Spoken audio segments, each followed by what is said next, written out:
Good morning students. In the previous video we have seen the advantages and disadvantages of concrete. Next, why we are going to prefer RCC over concrete, that we have seen in the previous video.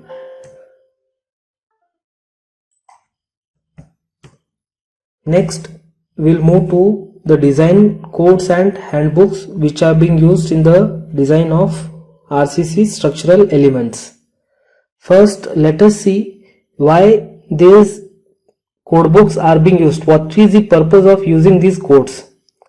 First one is they ensures adequate structural safety by specifying certain essential minimum requirements for the design. So in this code book, these code books, what happens is they will give certain minimum and maximum requirements to design any structural elements that might be for shear, flexure, torsion, etc. If we are going to satisfy these criteria, then our structure will be safe.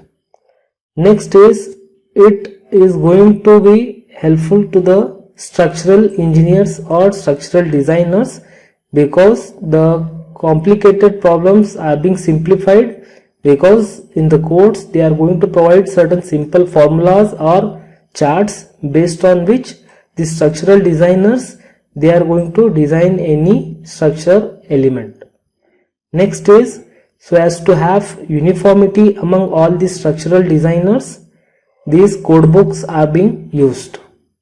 Next is, if any structural failure, if any failure happens or if any building collapses, then this design, if you are going to design based on these codes and handbooks, then it is going to have certain legal validity. It is going to protect the structural designer. So what we can say is that the structure might have collapsed due to any inadequate supervision or by use of any faulty materials or improper construction. So it is going to have the legal validity and it is going to help the structural designers. So for this purpose, what we do, we are going to use this code books. Then next we will see what all different code books are being used. First one is IS 456. So most of the time we are going to use this code itself, that is plain and reinforced concrete code of practice. So let me show you the code IS 456. This is the code, that is IS 456. At the top you can see they have given the name IS 456 2000, that is plain and reinforced concrete code of practice, that is 4th revision. So let me tell you what all things they have given. Briefly I will tell you in the table of contents what all things have been given. So if you see in this, they have given regarding the material, workmanship, inspection and testing, that is initially they have given. Next is general design considerations. So what all basis we have for design, loads and forces. The next is to check the stability of the structures, that might be overturning, sliding and all. Then next is analysis part of, that is beams, slabs, compression members, that is column. Then next is they have given regarding deep beams, flat slabs, staircase, walls, everything, footings. So in this what happens that few criteria they have given regarding working stress method and few they have given regarding the limit state method of design. Next is they have given for limit state of collapse, that is for shear, torsion, cracking, deflection, everything they have given. So we are going to use this code. Based on this code they have given certain formulas or charts and they have given certain guidelines. Based on that we are going to design any structural element. So this is the mostly used code in design of any RCC structural element. Next is loading standards. If you see any structure, different loads they are going to act.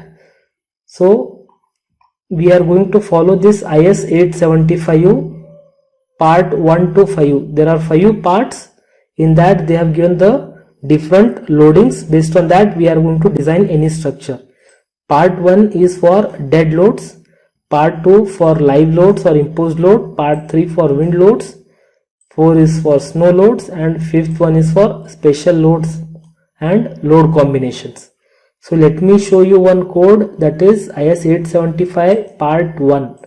If you see this IS 875 part 1, in this you can see the name IS 8, you can see here at the top IS 875 part 1 1987, that is it is for dead loads, that is unit weight of building material and stored material. If you see, we are going to use different materials for the construction of any structures like buildings or bridges, etc. So if you take any brick or concrete or timber, so what is the unit weight that has to be considered for the design purpose? All these things has been given in this code, that is IS 875 part 1. This is only related to the unit weight of the building material. You can see here now different building materials they are given. So accordingly we are going to refer this and we are going to get the unit weight of the material. Based on that, we are going to calculate the self weight of the structure. If you see now here we have, that is aggregate we have. So what is the weight they have given? Then next I will take one example of bricks I will take. So let me search where we have bricks. So here you can see we have brick. So at the top of the table, if you see, these are the nominal sizes. The next is weight in kilonewton, kg and per meter cube. What is the weight? That is, you have to take 15.7 to 18.85 kilonewton, or in kgs it is 1600 to 1920 kg per meter cube. Similarly, we can see for RCC also, RCC or plain concrete. Let me search. So here they have given cement concrete or pre-stressed concrete. So weight is 23.5, in kg it is 2400. If you take cement concrete reinforced cement concrete, then it is 22.75 to 24.2 with 1% of steel, 2% or 5% of steel. Accordingly, they have given the weight of the materials. So in this, what happens is that for all the materials they have given the unit weights. We will refer this code to take out the dead loads. Next one is imposed loads, that is live loads. Similarly, they have given for the live loads, wind loads, snow loads and other special loads and load combinations.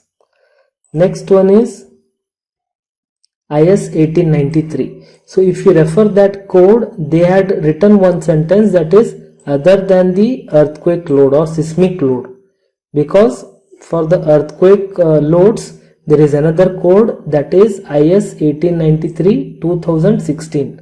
So it is revised, it is 2016, not 2002. In this they have given the how to design earthquake resistant design. In this we are going to refer this and we are going to design the structure for earthquakes. Then next is, there are certain handbooks, like first one is SP 16 1980. This is the design aid for reinforced concrete. So let me show you this handbook, that is SP 16. So you can see a design aids for reinforced concrete. I said you earlier that in these members they have given many charts and all. For example, if you see, I will take one compression member. You can see here they have solved some, you can see they have solved certain problems also. They have given the criteria how to solve. They have given some sample examples how to solve, like column, how to do column designs and all. They have given formulas. Then next they have given charts also, like what you can see here for compression. So in this, what happens is they have given number of charts. We are going to refer these charts, formulas, so as to design the structural element, that is compression members, whether it is bending, compression with bending and all, everything it is being given for shear, torsion and all, everything is being given in this code book. So we are going to refer this and we are going to design the structures. Next, like they have given like SP 24 we have, that is explanatory handbook on what you can say IS 456 1978. Next is SP 34. So after doing the design, so how the reinforcement has to be placed and detailing has to be done, that is being given in this code book SP 34. The next is SP 23 is for design of concrete mixes. Other related codes are like IS 13920 1993. So this is revised IS 3920. So what happens is, in this they have given the ductile detailing after doing the seismic analysis or earthquake resistant design of structures, that is for seismic forces. Then next we are going to use this code so as to do the ductile detailing of beam, columns, etc. For that purpose these codes are being used. As far as our syllabus is concerned, basically we are going to use either SP16 or most of times we are going to use SP16 or IS 456 2000. This is basically this is being used, and for loading these codes are being used. So this is out of our scope. So another subject you will study, that is earthquake resistant structures. At that time we are going to study regarding this code. Next is regarding wind analysis also. In further subjects you may study.